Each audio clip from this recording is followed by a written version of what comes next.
Halo semuanya, selamat datang di channel yang tidak layak untuk dihina ini.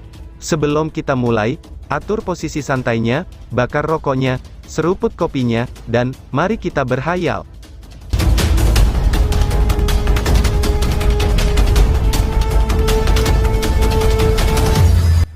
Kita lanjut ke alur ceritanya. Tanah leluhur suku Roes.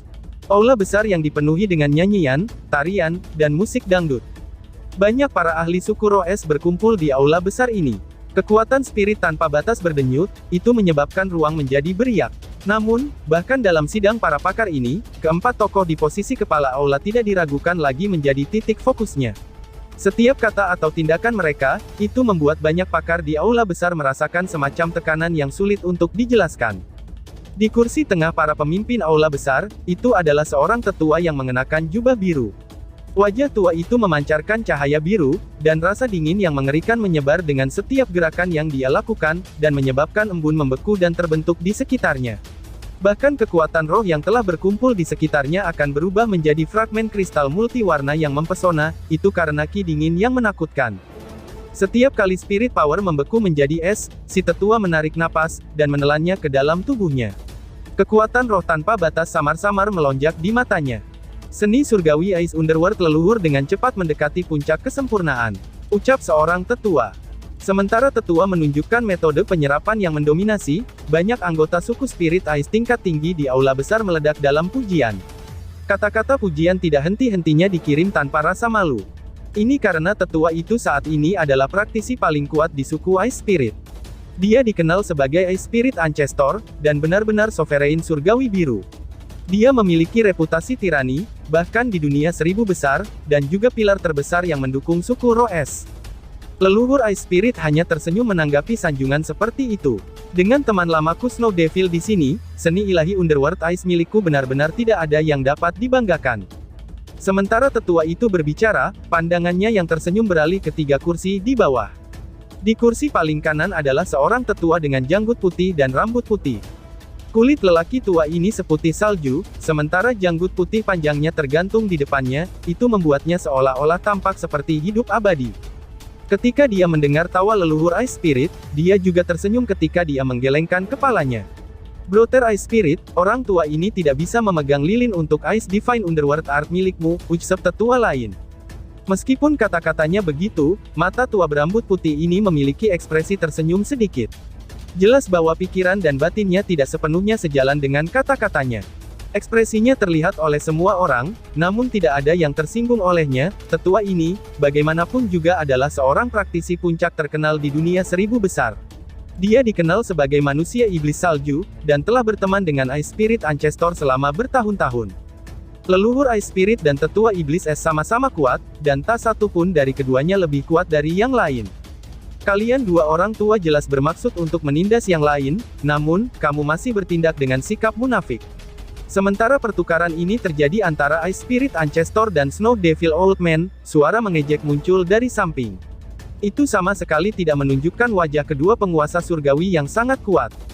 Jika ada orang biasa yang berbicara dengan cara seperti itu, ia mungkin sudah lama menguap menjadi debu. Namun, leluhur spirit es dan manusia tua iblis salju hanya tertawa kecil ketika mereka mendengar ini, sebelum tatapan mereka berbalik ke arah orang yang telah berbicara. Yang berbicara adalah seorang tetua yang tinggi dan tegap. Tetua ini mengenakan jubah hitam, sementara matanya bersinar ungu emas. Raungan naga tampak samar bergema di dalam suaranya yang keras dan jelas. Sementara dia duduk di sana, tekanan yang menyebabkan kulit kepala seseorang mati rasa segera menyebar. Seolah-olah dia adalah naga yang mengerikan dan ganas. Si lidah sovereign naga masih sangat tajam setelah bertahun-tahun. Leluhur Ice Spirit menyeringai saat dia berbicara. Nada bicaranya itu menunjukkan bahwa dia sama sekali tidak keberatan dengan kata-kata mengejek yang dibuat oleh tetua berjubah hitam. Itu karena tetua berjubah hitam ini adalah tetua dari suku naga Great Thousand Worlds. Kecakapan bertarungnya luar biasa, dan tubuh sejatinya adalah darah murni naga sejati. Ini juga keberadaan yang sebanding dengan penguasa surgawi. Dia dikenal sebagai Dragon Sovereign. Dragon Sovereign melengkungkan bibirnya dan berkata, "Kalian para kakek Sugiono baru mencapai level Heavenly Sovereign setelah berkultivasi selama bertahun-tahun. Dibandingkan dengan Battle Emperor, kultivasi seperti itu mungkin juga akan dikenakan pada anjing peliharaan mereka, ucap Dragon Sovereign. Setelah mendengar kata-kata ganas Dragon Sovereign, leluhur Ice Spirit dan manusia tua iblis salju tersenyum pahit saat mereka menggelengkan kepala. Tatapan mereka yang agak iri diarahkan ke kursi paling kiri, terdapat sosok yang telah tersenyum pada mereka sejak awal.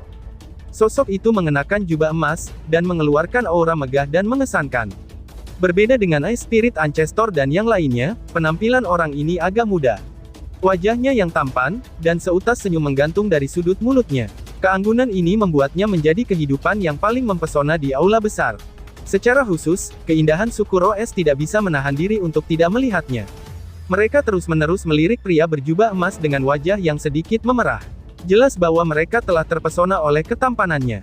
Dibandingkan dengan monster tua seperti Ice Spirit Ancestor dan yang lainnya, pria berjubah emas ini berada di puncak masa jayanya. Meskipun pria berjubah emas ini adalah yang terakhir untuk memulai perjalanan kultivasinya di antara mereka, bahkan tidak ada sedikit pun penghinaan di mata tajam naga Sovereign ketika dia melihat pemuda tampan tersebut. Sebaliknya, ada kewaspadaan besar di hatinya. Itu karena pria di depan mata mereka tidak hanya mencapai tahap Sovereign surgawi pada usia yang begitu muda, tetapi selama beberapa tahun terakhir, ia telah melakukan perjalanan jauh dan luas untuk menantang orang lain, dan tidak mengalami satu kekalahan pun.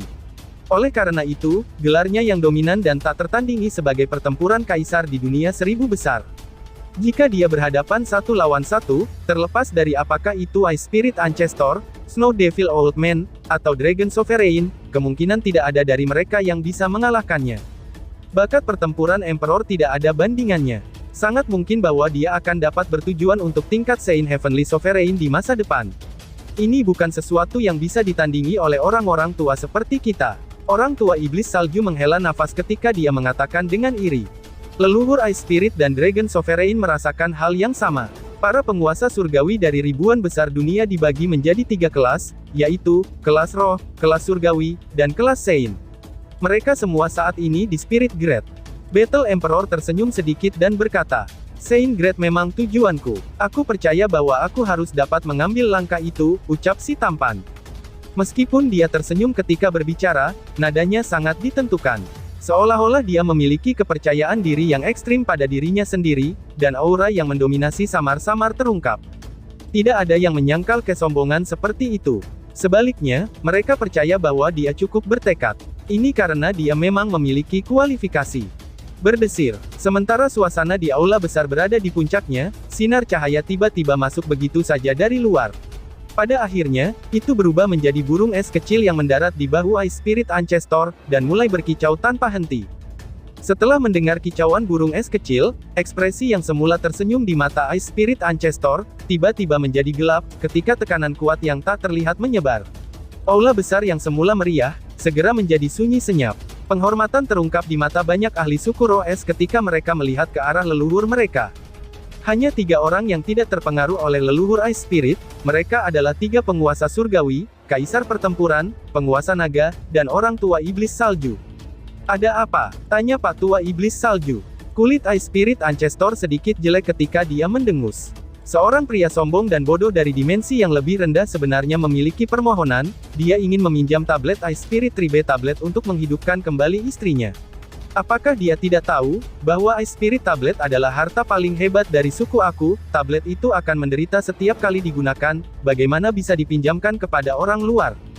Pria tua ini telah berulang kali menolak permintaannya. Tidak terduga bahwa orang ini tidak hanya menolak untuk mundur, tetapi memiliki empedu untuk secara paksa membobol tanah leluhur suku Ice Spirit aku. Kesombongan bidi seperti itu, ucap leluhur Roes. Menjelang ucap terakhir, leluhur Roes sudah meledak dalam kemarahan. Kolki yang menakutkan bangkit di sekujur tubuhnya, dan suara sesuatu yang membeku muncul di aula besar. Hah, membobol paksa ke tanah leluhur. Orang dari dimensi yang lebih rendah ini memang sombong. Ucap orang tua iblis salju sambil bertukar pandang, sebelum mereka tertawa kecil. The Great Thousand Worlds adalah titik pengumpulan dimensi rendah yang tak terhitung jumlahnya. Dengan demikian, para ahli dunia seribu besar akan memandang mereka dari dimensi yang lebih rendah dengan rasa jijik. Bagaimana mungkin mereka tidak tertawa ketika mereka mendengar, bahwa orang yang ceroboh dari dimensi yang lebih rendah sebenarnya bermaksud untuk menerobos ke tanah leluhur suku Ice Spirit. Dengan sosok Ice Spirit, leluhur yang mengawasi suku Ice Spirit, bahkan serangan dengan kekuatan penuh dari Heavenly Sovereign tidak akan menemukan kesuksesan. Ekspresi Ice Spirit Ancestor gelap. Dia tiba-tiba melambaikan lengan bajunya, dan sebuah cermin es terbentuk di depan mereka. Tablet es kuno diam-diam menjulang di dalam cermin es. Orang tua ini ingin melihatnya, siapa wanita dari suku aku yang telah menjadi istri si pengemis itu, ucap leluhur Roes. Dengan jentikan jarinya, cahaya dingin mendarat di Ice Spirit Tablet, dan cahaya dingin langsung berkedip di atasnya. Pada akhirnya, cahaya menyatu, dan sesosok yang cantik secara bertahap muncul. Mata sosok itu tertutup rapat, dan rambut panjangnya bercahaya dengan kecemerlangan biru es. Ekspresinya sedingin es, tapi dia sangat cantik, sementara aura samar namun sangat dingin menyebar darinya. Banyak yang menjadi terengah-engah ketika melihat sosok cantik ini mendarat di mata mereka. Selanjutnya, para pemimpin suku cabang dari Ice Spirit Tribe mengerutkan kening dalam pikirannya, tetapi pada akhirnya menggelengkan kepala mereka kepada Ice Spirit Ancestor, yang menunjukkan bahwa wanita ini bukan bagian dari suku mereka. Hah, wanita ini bukan bagian dari suku aku.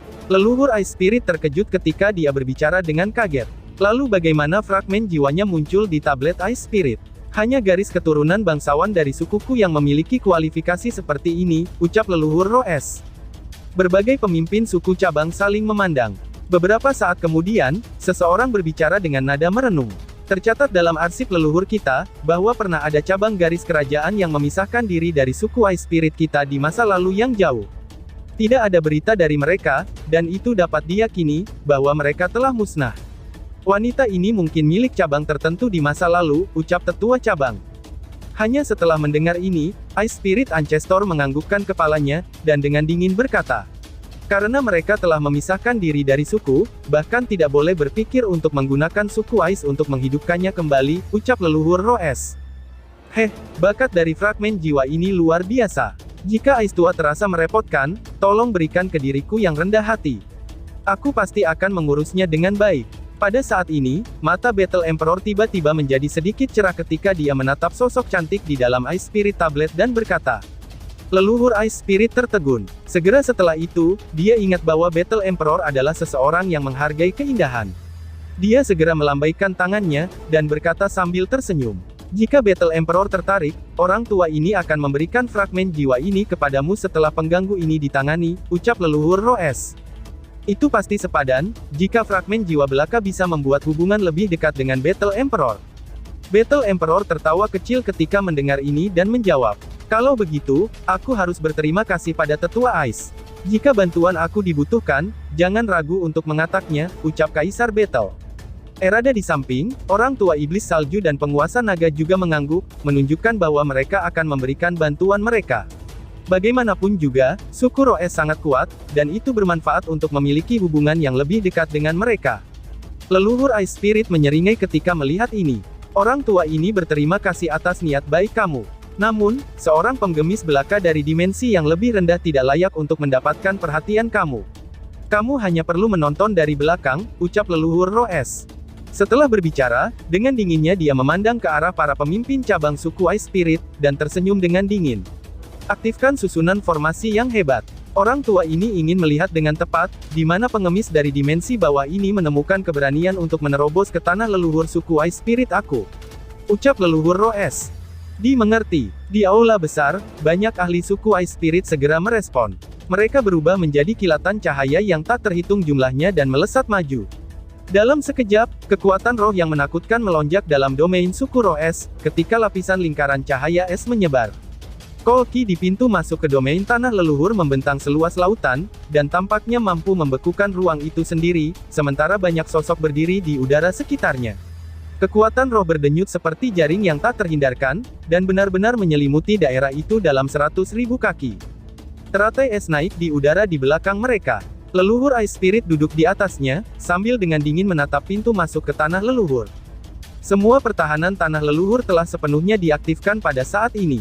Lebih jauh lagi, dengan leluhur Roes di sini, bahkan penguasa surgawi hanya akan bisa mundur dengan kekalahan.